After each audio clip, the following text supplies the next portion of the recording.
എന്നാലും അതല്ലല്ലോ, എവിടെയോ വെച്ച കണ്ട പരിചയമുണ്ട്. സംശയിക്കേണ്ട, അതെ, നിങ്ങൾ ഉദ്ദേശിച്ച ആൾ തന്നെയാണ് ജോളി. കൂടത്തായി ജോളി. കൂടത്തായിയിൽ 6 പേരെ കൊന്ന കൊലപാതക പരമ്പര കേസിലെ പ്രതി ജോളി.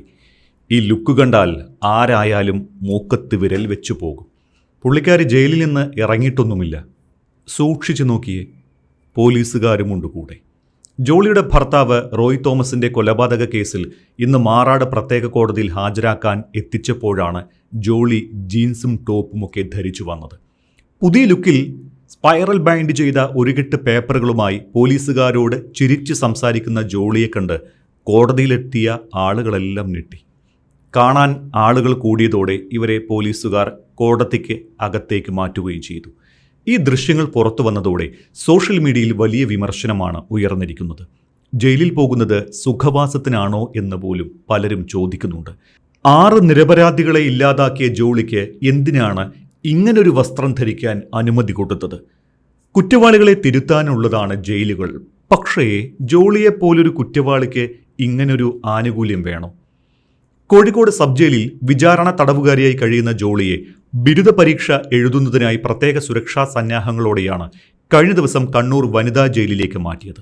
ഇന്ദിരാഗാന്ധി നാഷണൽ ഓപ്പൺ യൂണിവേഴ്സിറ്റിയുടെ BA ഹിസ്റ്ററി 2ാം വർഷ വിദ്യാർത്ഥിനിയാണ് ജോളി. ഇപ്പോൾ പ്രീ ഡിഗ്രി വിദ്യാഭ്യാസം മാത്രമുണ്ടായിരുന്ന ഇവർ ജയിൽ ശിക്ഷ അനുഭവിക്കുന്നതിനിടയിലാണ് ഉപരിപഠനത്തിന് തുടക്കമിട്ടത്. ജയിലിലെ തന്നെ ഉയർന്ന വിദ്യാഭ്യാസ യോഗ്യതയുള്ളവരാണ് ഇവർക്ക് ക്ലാസുകൾ എടുക്കുന്നത്. ഇനി കേസിലേക്ക് വരാം. 2002 മുതൽ 2016 വരെയുള്ള 14 വർഷത്തിനിടെ സ്വന്തം കുടുംബത്തിലെ 6 പേരെ കൊലപ്പെടുത്തിയ കേസിലെ പ്രതിയാണ് ജോളി.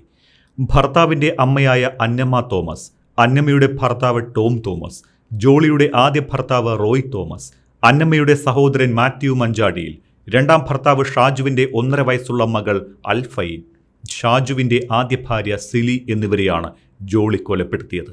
2011 ജോളിയുടെ ആദ്യ ഭർത്താവ് റോയ് തോമസ് മരിച്ചത്. റിട്ടയർഡ് അധ്യാപികയായ അന്നമ്മ തോമസിൻ്റേതായിരുന്നു ആദ്യ കൊലപാതകം. ആട്ടിൻ സൂപ്പ് കഴിച്ചതിന് പിന്നാലെ അന്നമ്മ കുഴഞ്ഞു വീണ് മരിച്ചു. പിന്നീട് അന്നമ്മയുടെ ഭർത്താവ് ടോം തോമസും മകൻ റോയ് തോമസും സമാന സാഹചര്യത്തിൽ മരിക്കുന്നു.